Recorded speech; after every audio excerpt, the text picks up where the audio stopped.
Hello guys, math 1 में आपका हार्दिक स्वागत है। यानी गाइज हम फिर बात करेंगे आज साइंस के कुछ महत्वपूर्ण क्वेश्चन की। यानी कि जो आपका साइंस का पेपर लगा है, यानी कि जो भी लगा होगा आपका, तो उसके लिए मैं आज फिर उसके बाद फिर गाइज आपको जो आपका इंग्लिश का भी पेपर उसका भी कराऊंगा। थोड़ा सा दूसरा पार्ट है कि आपको कुछ बच्चे आईपीएससी ने में थोड़ा सा कन्फ्यूजन है, तो मैं आपको बता देना चाह रहा हूँ कि जो पार्ट 2 आपका साइंस का आएगा, जो उसको मैं कराऊंगा अच्छी तरह से। यानी कि जैसे कुछ जो मैं आपको तो बेसिक बताया था कि पहचानने का तरीका क्या होगा, जो पार्ट 2 होगा, जो इसमें डबल बार बनता है, मैं उसको भी कराऊंगा। यानी कि देख रहे हैं कि आपका जो बोर्ड पेपर स्टार्ट हो गया है, यानी कि 24 मार्च से आपका बोर्ड पेपर क्या हो गया, एकदम स्टार्ट हो गया है। बच्चे पेपर देने भी गए हैं और उनका भी देखिए क्या होता है कि जब आते हैं तो उनको क्या रिस्पॉन्स मिलता है, पेपर कैसा गया कैसा नहीं, वो तो बाद वाली बात करेंगे। लेकिन मैं आपको बता रहा हूँ कि जो आपको अपना तैयारी रखना है, तैयारी को जारी रखिए और बोर्ड पेपर के एकदम प्रिपरेशन को रेडी रखिए। यानी कि आपको कोई सपोर्ट मिले या ना मिले, लेकिन मैं आपको बता रहा हूँ, यदि जो आपको मैं क्वेश्चन दे रहा हूँ, अगर आप उसको फॉलो करें ना, तो आपके एग्जाम में 100% तो 70 में 60% नंबर बन ही जाएंगे। एकदम 100% आपको बता रहा हूँ। बस आप मेरे वीडियो को फॉलो कर देखते रहिए। एकदम मैं कहीं से ना कहीं क्वेश्चन ढूंढ कर लाता हूँ, उसको कैसे करा तो मुझे पता है, लेकिन शायद आप लोगों को विश्वास नहीं सर देख लें। लेकिन मैं बता जिस दिन आप एग्जाम में बैठेंगे ना, अगर वही क्वेश्चन ना फंसेगा तो कहिएगा। तो गाइस ज्यादा बात न करते, मैं आज साइंस का पहला क्वेश्चन लेकर चला हूँ, जो आपकी स्क्रीन पे दिखाई देगा। तो गाइस आपके सामने पहला सवाल दिया क्या है कि 100 वाट सामर्थ्य वाले एक विद्युत हीटर को 250 वोल्ट के विद्युत मेन से जोड़ा जाता है, तो गणना कीजिए। पहला पूछा हीटर से प्रवाहित धारा, दूसरा पूछा हीटर के तार का प्रतिरोध, तीसरा पूछा हीटर से प्रति मिनट ऊष्मीय ऊर्जा, और हीटर को 2 घंटे उपयोग में लाने से किलोवाट घंटा में व्यय ऊर्जा। यानी जो आपसे सवाल पूछा है, यानी क्वेश्चन तो एक दिया है, आप सवाल 4 दे दिया। करना कुछ नहीं है, कहा है कि 1000 वाट सामर्थ्य वाले एक विद्युत हीटर को 250 वोल्ट के विद्युत मेन से जोड़ा जाता है, तो गणना कीजिए। हीटर से प्रवाहित धारा, हीटर के तार का प्रतिरोध, हीटर से प्रति मिनट ऊष्मीय ऊर्जा, और हीटर को 2 घंटे उपयोग में लाने से किलोवाट में घंटा में व्यय ऊर्जा। अब करना क्या है, मैं आपको पहले बता चुका हूं कि जब कहीं भी वाट या सामर्थ्य लिखा आ जाए ये चीज, तो ध्यान रखिएगा किसका मान है, पी का। जो दिया है वैल्यू तो लिख लीजिए गिवेन वैल्यू, जो दिया है गिवेन वैल्यू। चलिए, यानी पी का मान दिया कितना, 1000 वाट हो गया। जहां पे वोल्ट लिख कर आ जाए आपको किसका मान है, वी का, यानी वी का मान आपको पता है। वी बराबर दिया है 250 वोल्ट, ठीक है। इसमें से जो आपको पहला सवाल लगाना है, यानी जो पहला पूछा है, यानी आपको पूछा पहला आई है, यानी आई का मान पता नहीं है, तो यानी कि जो आपका पहला सवाल हम स्टार्ट करते हैं। आपको पता होगा कि P बराबर होता है V गुणा का I, यानी सामर्थ्य बराबर होता है विभवांतर गुणे विद्युत धारा हो गया। हमारा सामर्थ्य का मान कितना पे है, 1000 बराबर बी का मान कितना है 250, आई का मान पता हमको नहीं है। 250 से 4 बार में कट जाएगा, यानी कि 4 बराबर क्या हो गया आपका आई, यानी आई का मान आपको कितना हो जाएगा 4 एम्पियर।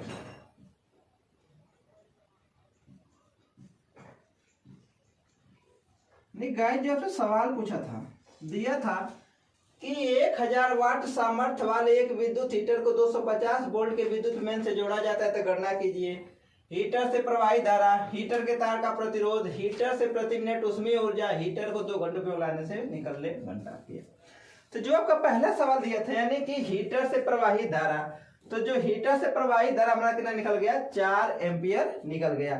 फिर दूसरा सवाल आपसे पूछा क्या है कि हीटर के तार का प्रतिरोध, यानी कि जो दूसरा सवाल आपसे पूछा है वो पूछा है आर बराबर, आर का मान पूछा है, तो आपको पता है कि आर बराबर होता है वी अपन क्या होता है आई।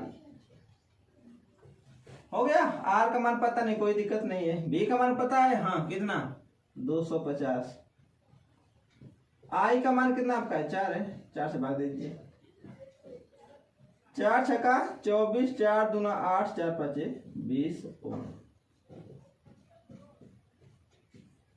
यानी गाइस जो आपसे दूसरा सवाल पूछा था कि हीटर के तार का प्रतिरोध, तो जो हीटर के तार का प्रतिरोध निकल गया 62.5 ओम निकल गया। यानी कि 2 सवाल तो हमारे क्लियर हो गए, यानी कि ये पहला सवाल क्लियर हो गया, ये पहला सवाल क्लियर हो गया, यानी 2 सवाल क्लियर हो गए। अब हमको पूछा है कि हीटर से प्रति मिनट उत्पन्न उष्मीय ऊर्जा पूछ रहा है, यानी कि 1 मिनट में कितनी ऊर्जा व्यय हो रही है उसको पूछा है। यानी आपको पूछा क्या है, दूसरा जो तीसरा सवाल है, ये दूसरा था, ये पहला। यानी H बराबर पूछा है, यानी कि उष्मीय ऊर्जा H बराबर क्या होता है, I square R T। H हमको पता नहीं है, I का मान पता है कितना 4, 4 का स्क्वायर। R का मान पता है कितना 62 कितना 5, और T का मान कितना आपका प्रति मिनट है ना, यानी कि प्रति मिनट की बात आ जाए तो मतलब है 1 मिनट, और 1 मिनट में कितना सेकंड होता है 60, तो गुणे कितना कर लेंगे 60 कर लेंगे। हो गया, ये हो जाएगा 4 चौके 16 गुणे 62.5 गुणे कितना हो जाएगा 60, गुणा कर लीजिए। 16 5 80 को 0, 16 दूना 32 8 40 को 0, 16 छक्का 96 100 गुणे कितना 60। इसको सॉल्व करेंगे तो कितना हो जाएगा, 6 लिखकर कितना 0, 1 2 3 4, यानी कि 4 0। ये क्या हो गया, जूल हो गया। अगर इसको आप चेंज करते हैं 1000 से भाग देते हैं तो कितना हो जाएगा 1 2 3 1 2 3, तो ये आपका हो जाएगा 60 किलो जूल।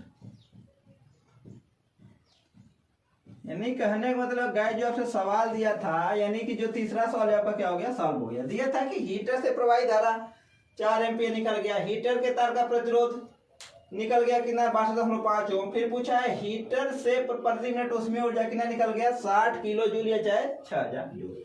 आपसे चौथा जो सवाल पूछा है वो आपसे पूछा क्या है कि हीटर को 2 घंटे उपयोग में लाने से व्यय ऊर्जा। तो आपको पता है कि व्यय ऊर्जा बराबर क्या होता है, व्यय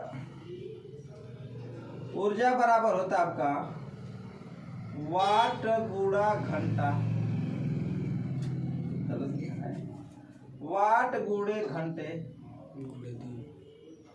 बटा कितना होता है 1000।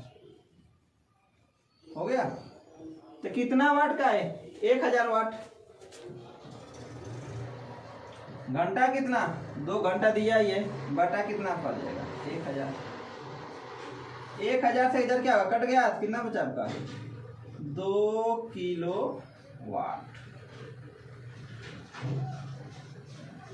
यानी आपका चारों सवाल क्या हो गया, सॉल्व गया। आपका चौथा सवाल था यहाँ से। नहीं गाइस जो आपसे सवाल पूछा था बहुत ही सच्चा सवाल पूछा था कि 100 वाट सामर्थ्य वाले विद्युत हीटर को 250 वोल्ट के विद्युत मेंस से जोड़ा जाता है। तो गणना कीजिए कि हीटर से प्रवाहित धारा, हीटर के तार का प्रतिरोध, हीटर से प्रति मिनट उष्मीय ऊर्जा, हीटर को 2 घंटे उपयोग में लाने से किलोवाट में ऊर्जा। तो गाइस जो सवाल पूछा था हीटर से प्रवाहित धारा, हीटर के तार का प्रतिरोध, हीटर से प्रति मिनट उष्मीय ऊर्जा, हीटर को 2 घंटे उपयोग में लाने से किलोवाट में ऊर्जा भी है। तो जो आपका सवाल बन गया P बराबर 1000 वाट, V का मान 250 आई गया। इसका हमको पता है कि P बराबर होता है V गुणे I, यानी कि सामर्थ्य बराबर होता है विभवांतर गुणे विद्युत धारा। हमने I का मान निकाला कितना होगा 4 एम्पीयर। फिर दूसरा सवाल पूछा हीटर के तार का प्रतिरोध, हमको पता है कि R बराबर होता है V अपान I, R बराबर 250 बटे 4 से भाग देखिए ना हो गया 5.5 ओम। उसके बाद तीसरा पूछा कि हीटर से प्रति मिनट उष्मीय ऊर्जा H बराबर होता है स्क्वायर RT, I का मान निकाला कितना इतना आ गया। यह से पूछा है कि उपयोग में लाने किलोवाट घंटे कितना हो गया आपका 2 किलोवाट हो गया। यानी कि बहुत अच्छे सवाल को हो रहा है फ्रेंड। गाइस ध्यान रखो, मैं पहले बता रखा हूँ कि अगर नया एग्जाम में आएगा तो करना है सर जी आप कराए थे सवाल एक भी नहीं है, तो बस मैं जितना आपको क्वेश्चन करा उसको आप बस क्वेश्चन को फॉलो करते जाइए।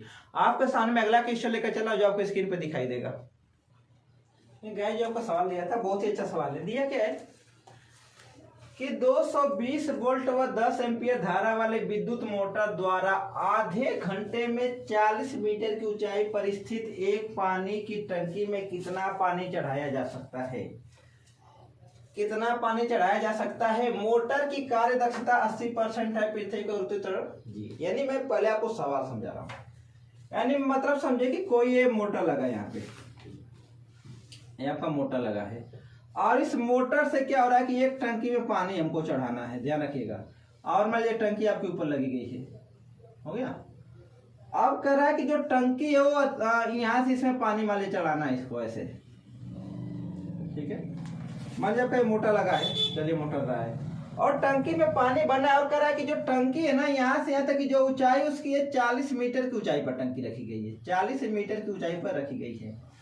और कह रहा है कि एक टंकी में कितना पानी, मतलब पूछा है कि आधे घंटे में कितना पानी चढ़ाया जा सकता है यदि मोटर 220 वोल्ट व 10 एम्पीयर की धारा पे विद्युत मोटर का। दूसरा पॉइंट दे रखा है कि मोटर की कार्य दक्षता कितनी है, 80% है, यानी 100% नहीं है। मतलब क्या हुआ, सीधे से कह सकते हैं कि यदि मोटर 100% पे कार्य करता है तो उसमें उसका उपयोग 80% होता है, 20% क्या हो जाता है, नष्ट हो जाता है। यानी हम कह सकते हैं कि यदि मोटर वह 100 लीटर पानी देता है तो टंकी में मतलब सिर्फ 80 लीटर पानी पहुंचता है, 20 लीटर पानी नहीं पहुंचता, वो क्या हो जाता है, किसी तरह बह जाता है, कुछ भी होता है।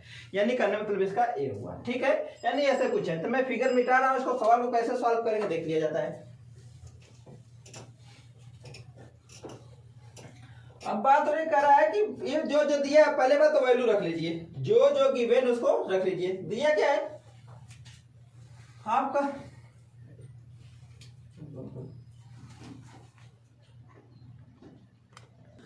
तो आपका दिया क्या है, v का मान दिया है, यानी कि विभवांतर कितना दिया आपका, जो दिया उसको लिख लीजिए,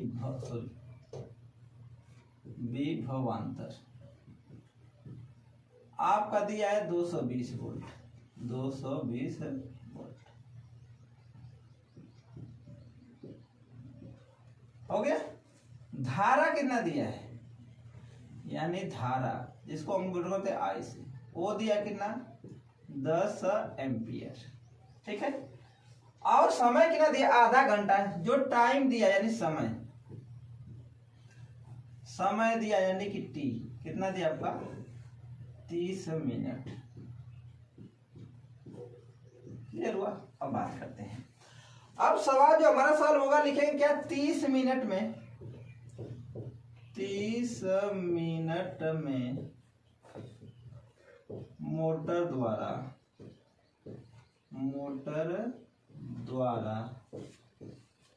ली गई ऊष्मा, ली गई आपका ऊष्मा, और ये आपका होता है VIT। क्लियर। V का मान कितना हो जाएगा 220, I का मान 10 और T का मान 30 गुणे कितना हो जाएगा 60। क्यों 60 हो जाएगा कि क्योंकि जो समय होता है हमको सेकेंड में लेकर चलना होता है, घंटे में लेकर नहीं चलना होता। तो क्यों यहाँ पे समय किसमें है, मिनट में है ना। तो हमने यानी कि हमको आपको पता होगा कि 1 मिनट बराबर होता है 60 सेकेंड। 60 से गुणा कर लीजिए, सबका गुणा कर दीजिए, 0 गुणे 36 18, यानी हो जाएगा 18,000। सबको गुणा करिए फिर, 0 0 0 0 4 0 8,36 इतना, 396 ट्रिपल यानी 4 टाइम 0 यानी जूल। यानी अगर इसको पावर में चेंज करना चाहते तो कर सकते हैं। तो ध्यान रखिएगा कि कितना ही रखा। चलिए, यानी कहने का मतलब ये हुआ कि 30 मिनट में मोटर द्वारा ली गई ऊष्मा कितना है, इतना। अब उसको हमको निकालना पड़ेगा कि मोटर द्वारा दी गई ऊर्जा, ऊर्जा कितना दे रहा है मोटर, देख लेते हैं। तो मोटर द्वारा दी गई ऊर्जा बराबर 3964 टाइम 0, कितना परसेंट है, 80% है, तो गुणे क्या कर लेंगे, 80 बटा कितना आपका हो जाएगा, 100 हो जाएगा। 1 2 1 2 गुणा कर लीजिए, 1 1 1 8 6 48 को 8 8 9 72 4 76 8 3 के 24 24 7 31, यानी इतना आपकी ऊर्जा व्यय हो रही है। यानी कहना तो ये आपकी ऊर्जा क्या लेकर ये निकल रही है।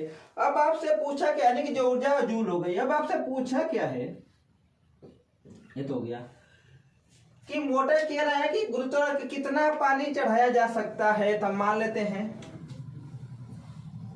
माना m द्रव्यमान, मान m की ग्राम, मान लीजिए m की ग्राम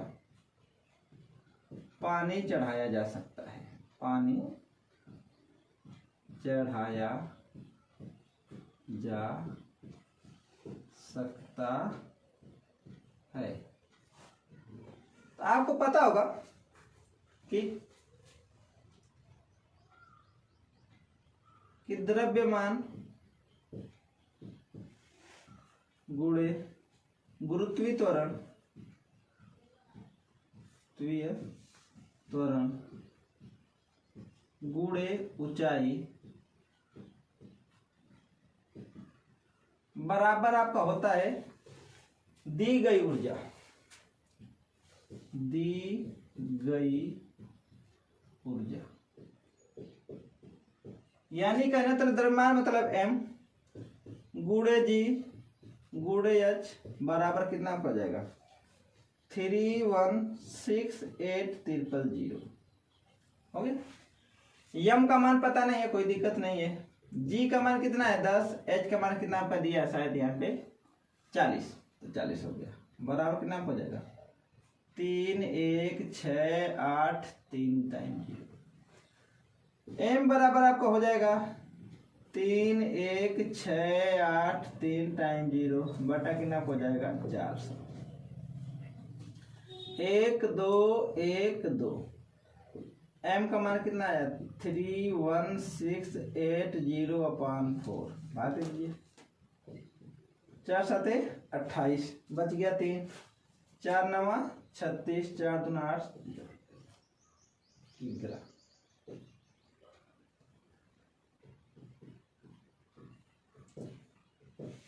गाइस जो आपका सवाल दिया था कि 220 वोल्ट व 10 एम्पियर विद्युत मोटर द्वारा आधे घंटे में 40 मीटर की ऊंचाई पर स्थित एक पानी की टंकी में कितना पानी चढ़ाया जा सकता है और मोटर की कार्य दक्षता 80% है, तो पृथ्वी का गुरुत्वीय त्वरण g बराबर 10 सेकंड दिया है। ठीक है, तो विभवांतर जो दिया उसको लिखिए। विभवांतर दिया है 220 वोल्ट, धारा दिया है 10 एम्पियर, टी का मान दिया है 30 मिनट।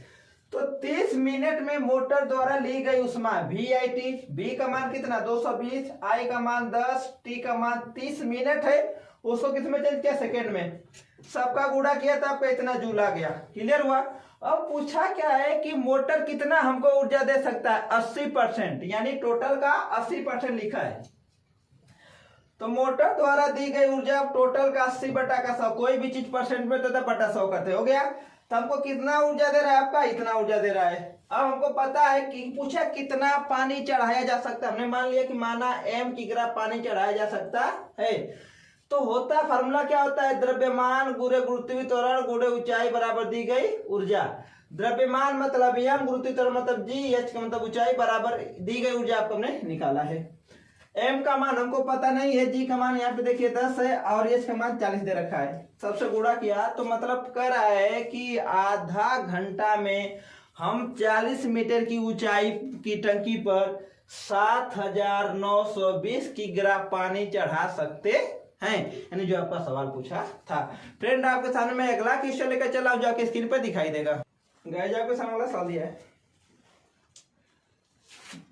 दिया क्या, किसी 4 ओम प्रतिरोध से प्रति सेकेंड 400 जूल उष्मा उत्पन्न हो रही है, यानी कि 1 सेकेंड में 400 जूल उष्मा उत्पन्न हो रही है। प्रतिरोध के सिरों पर विभवांतर तथा धारा क्या करना आपको ज्ञात करना है। कुछ नहीं करना, देखिए दिया क्या क्या है, जो दिया उसको लिख लीजिए।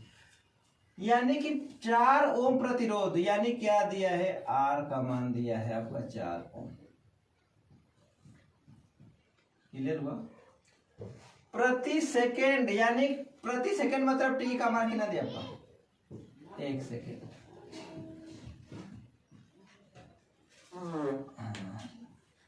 उसके बाद दिया है कि 400 जूल उष्मा, यानी कि जहां पे जूल उष्मा लिख कर जो समझे किसका मान है, एच का मान है। तो ये आपका हो गया एच का मान कितना आपका हो गया 400 जूल। अब आपको पहला सवाल जो निकालना है, पहला निकालना है आई का मान। कोई बात नहीं, फॉर्मूला आपको पता होगा, एच बराबर होता है आई स्क्वायर आर टी। चलिए रखिए, एच का मान कितना है 400, आई का मान हमको पता नहीं है, वो निकालना है। आर का मान कितना है 4 और टी का मान है 1। यानी आई स्क्वायर बराबर लिख सकते हैं 400 बटा का 4। आई बराबर कितना हो जाएगा आपका, स्क्वायर बराबर 4 से भाग दीजिए कितना हो जाएगा 100। देर हुआ, यानी आई स्क्वायर बराबर हो जाएगा 100 किसी का 10 गुणा 10 है, तो यानी जो आई का मान आपका निकल गया 10 एम्पियर।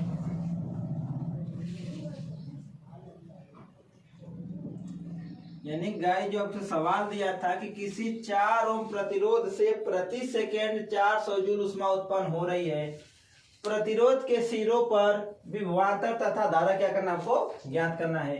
आर का मान दिया है 4 ओम, टी का मान दिया 1 सेकेंड, एच का मान दिया 400 जूल, आई हमको पता नहीं है। फार्मूला होता है एच बराबर होता है स्क्वायर आर टी, एच का मान 400, आई का मान पता नहीं, आर का मान 4, फिर टी का मान है। आई सॉल्व कर लिया, कितना आ गया 10 एम्पीयर आ गया, पहला सवाल आ गया। दूसरा सवाल दिया कि आपको पूछा कि आपसे पूछा क्या है विभवांतर, यानी पूछा क्या है भी। भी आपसे पूछा, आपको पता होता है भी बराबर क्या होता है आई गुणा आर चाहे आर गुणा आई। तो जो भी होगा, आर का मान कितना है 4, आई का मान कितना है 10, तो जो भी का मान कितना निकल गया 40 वोल्ट। क्लियर हो गया। यानी गाइस जो आपसे सवाल दिया था कि किसी 4 ओम प्रतिरोध से प्रति सेकेंड 400 जूल उष्मा उत्पन्न हो रही है, प्रतिरोध के सिरे पर विभवांतर तथा धारा ज्ञात कीजिए। तो आर का मान 4 ओम, टी का मान 1 सेकेंड, एच का मान 400 जूल, आई पता नहीं है। एच बराबर होता है स्क्वायर आर टी, आई का एच का मान 400, आई का पता नहीं है 4 गुणे आई, यानी सबको सॉल्व करके आ गया 10 एम्पीयर आ गया। फिर पूछा विभवांतर क्या होगा, विभवांतर बराबर हो जाएगा भी गुणे आई चाहे गुणे जो भी आता है 4 गुणे 10, यानी कितना हो गया 40 वोल्ट हो गया। गाइज एक सवाल मैं आज का लास्ट सवाल लेकर चलूंगा, लेकिन आगे बढ़ने से पहले आपसे रिक्वेस्ट है, यदि आप हमारे चैनल पर नए हो तो चैनल को सब्सक्राइब करें, वीडियो को लाइक करें और कमेंट करके बताएं वीडियो आपको कैसी लग रही है। आज का मैं लास्ट क्वेश्चन लेकर चल रहा हूं जो आपकी स्क्रीन पर दिखाई देगा। गाइज आपका सवाल दिया है कि 2 ओम, 3 ओम तथा 6 ओम के 3 प्रतिरोधकों को किस प्रकार संयोजित करेंगे कि संयोजन का कुल प्रतिरोध 4 ओम हो जाए और 1 ओम हो जाए। यानी यहां से आपको दे रखा है सवाल कि हमको 3 प्रतिरोध दे रखा है, उनको आपको किस क्रम में संयोजित किया जाए कि मतलब उनका प्रतिरोध एक बार 4 ओम निकले और एक बार 1 ओम निकले। तो जो प्रतिरोधों का संयोजन क्रम होता है, मैं पहले आपको बता रहा हूं, प्रतिरोधों का संयोजन क्रम 2 प्रकार से होता है। प्रतिरोधों का जो संयोजन क्रम होता है, संयोजन क्रम 2 प्रकार से होता है। 2 प्रकार से कौन कौन? समांतर क्रम। पहला होता है श्रेणी क्रम, श्रेणी क्रम, और ये प्रतिरोध होता है यानी श्रेणी क्रम में होता है सीधे से आर बराबर होता है R1 plus R2 plus R3 plus dot dot कितना Rn होता है, ठीक है।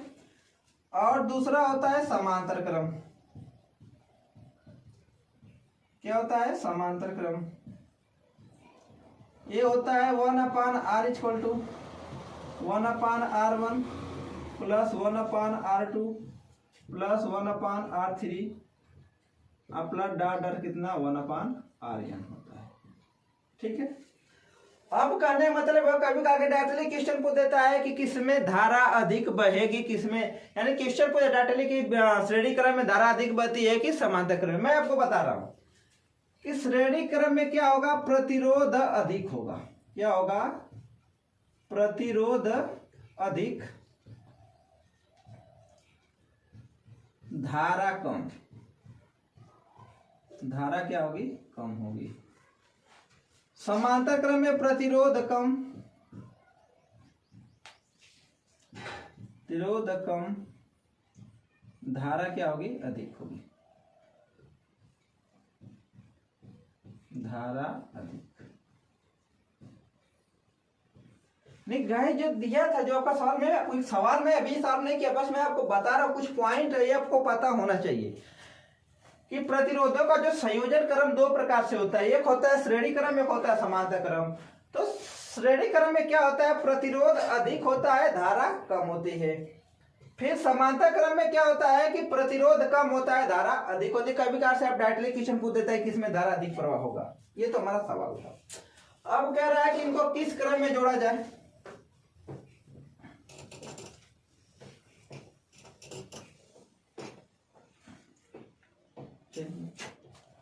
यानी मैं पहले सवाल की बात कर रहा हूं।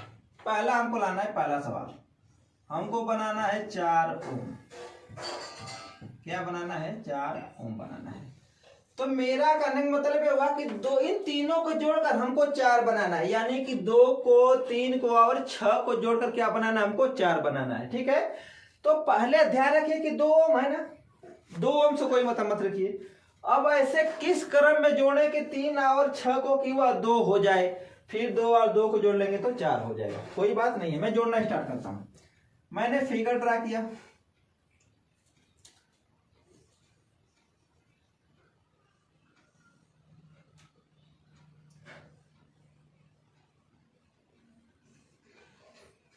हो गया। यानी मैं यहाँ पॉइंट दे दिया A, यहाँ पॉइंट दे दिया आपका B। इसको मैं मान लेता हूं 2 ओम, इसको मान लेता हूं 3 ओम, इसको मान लेता हूं 4 ओम, सॉरी 6 ओम। हो गया। यानी यहाँ पे फिगर बनाकर नहीं दिया, फिगर आपको खुद ड्रा करना पड़ेगा। क्लियर हो गया। अब मेरा कहने का मतलब ये हुआ कि जो ये दोनों है ना, ये दोनों समांतर क्रम में है। समांतर क्रम मतलब होता है कि वे लाइनें जो एक दूसरे को कभी इंटरसेक्ट नहीं करती हैं, कभी विभाजित नहीं करती हैं। तो ये दोनों, यानी कि जो ये वाला ये और ये दोनों किस क्रम में है, समांतर क्रम में है। समांतर क्रम, इनको जोड़ लीजिए। समांतर क्रम में अभी बताया था क्या होता है, R बराबर 1/R1 प्लस 1/R2। चलिए इसको मैं R1 मान लिया, इसको मान लिया R2। सॉल्व कीजिए। 1/3 प्लस 1/α हो गया 6, सॉरी 1/2 है, तो 1/r कितना हो जाएगा, लघुत्तम 6, 3 दूना 6, 6 कम 6 बटा कितना हो जाएगा 6। यानी 1/r कितना हो जाएगा, 3/6 भाग दीजिए। यानी r कितना आपका उल्टा कर दीजिए, 6/3, 3 दूना 6। यानी r का मान आ गया 2 ओम आ गया। यानी जो लगा, अगर मैं बात करूं, अगर इसको मैं ऐसे मिला दूं, ये वाला भाग ऐसे कुछ करके, तो जो ये बनेगा यहाँ पे आपका 2 ओम आ गया। इनके बीच का निकला प्रतिरोध 2 ओम आया, इसको मिटा देता हूं। ठीक है। अब ये दोनों, अगर कोई भी लाइन अगर ऐसे जुड़ी रहे, ऐसे रहे ऐसे, तो किस क्रम में होता है, श्रेणी क्रम में। किस क्रम में होता है, श्रेणी क्रम में। और श्रेणी क्रम का क्या फॉर्मूला होता है आपका, R होता है, इसको R1 मान लो, वो R' मान लो, वो होता है आपका R1 प्लस R2 होता है। यानी अब 2 को और 2 को क्या करना, आपको जोड़ लेना है। तो 2 प्लस 2, यानी जो R' का मान आ गया 2 कितना आ गया, 4 ओम आ गया। यानी गाइस जो आपसे सवाल पूछा था कि किस क्रम में जोड़ा जाए, तो इनको जो जोड़ने का क्रम है, यानी ऐसे जोड़ा जाएगा। यानी एक प्रतिरोध जुड़ेगा श्रेणी क्रम में और 2 प्रतिरोध जुड़ेंगे समांतर क्रम में, तब हमारा चारों आ गया। यानी आपका सवाल, पहला सवाल क्या हो गया, सॉल्व हो गया। अब आपके सामने दूसरा सवाल दिया, इसको सॉल्व करना स्टार्ट करता हूं। 1 ओम। अब यहाँ आपको क्या करना है, मैं आपको पहले बताया था कि यदि किसी प्रतिरोध को आप श्रेणी क्रम में जोड़ते हैं तो प्रतिरोध क्या होगा, कम होगा, धारा का मान क्या होगा, अधिक होगा। श्रेणी क्रम में जोड़ते हैं तो प्रतिरोध अधिक होगा, धारा का मान क्या होगा, कम होगा। तो यानी हमको प्रतिरोध क्या लाना है, कम लाना है ना, तो उनको किस क्रम में जोड़ा जाए, समांतर क्रम में जोड़ा। चलिए जोड़ना स्टार्ट करता हूं।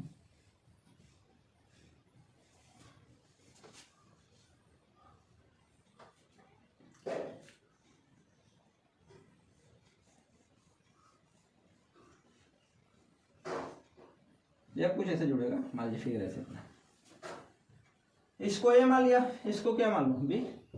चलिए पहला कितना था, 2, ए क्या था, 3 ओम, और क्या था आपका 6 ओम, यानी R1, R2 और R3। प्रतिरोध अगर कम लाना है तो ध्यान रखिएगा कि हमेशा समांतर क्रम में जोड़िएगा, प्रतिरोध अधिक लाना है तो श्रेणी क्रम में। प्रतिरोध कम लाना है, जोड़ लीजिए। 1/R इक्वल टू फॉर्मूला लिखा था आपको, 1/R1 plus 1/R2 plus 1/R3, जोड़ लीजिए। 2 1/3 1/6। सॉल्व कीजिए। 1/R इक्वल टू कितना लघुत्तम हो जाएगा आपका, 2 3 6 का लघुत्तम 6 हो जाएगा। 2 से 6 का बार में कटेगा, 3 बार में, तो 3 हो जाएगा। 3 से कब बार कटेगा, 2 बार में। 6 से कब कटेगा, 1 बार में। 1/R इक्वल कितना जाएगा, 3 2 5 1 6/6, 6 से 6 काट दीजिए, यानी 1/R इक्वल टू कितना हो गया, 1/1, यानी R का मान कितना आपका आ गया, 1 ओम आ गया। तो आपसे सवाल नहीं पूछा था कितना आएगा, आपसे ये पूछा था कि किस क्रम में जोड़ा जाए कि आपका प्रतिरोध 1 ओम हो जाए। तो ये लिख दीजिएगा कि समांतर क्रम में जोड़ा जाएगा, हो गया। यानी जो गाइस आपसे सवाल पूछा था कि 2 ओम 3 ओम तथा 6 ओम के 3 प्रतिरोधकों को किस प्रकार संयोजित करेंगे कि संयोजन का कुल प्रतिरोध 4 ओम और 1 ओम हो जाए। तो पहला हमने बताया था ये जोड़ा जाएगा श्रेणी क्रम प्लस समांतर क्रम में, दूसरा सीधा समांतर क्रम में आ गया। यानी गाइस देख रहे हैं कि हम बहुत अच्छे बहुत यानी कि जो साइंस के सवाल बहुत सिंपल ट्रिक से क्या करें, सॉल्व कर रहे हैं। तो गाइस मैं कहा था ये लास्ट क्वेश्चन होगा, तो ये आज का लास्ट क्वेश्चन है। आज के लिए बस इतना ही। आगे बढ़ने से पहले आपसे रिक्वेस्ट है कि यदि आप हमारे चैनल पर नए तो चैनल को सब्सक्राइब करें, वीडियो को लाइक करें, कमेंट करके बताएं वीडियो को कैसी लगी। तब तक मैं आपको मिलता अगली वीडियो में, तब तक के लिए जय हिंद जय भारत।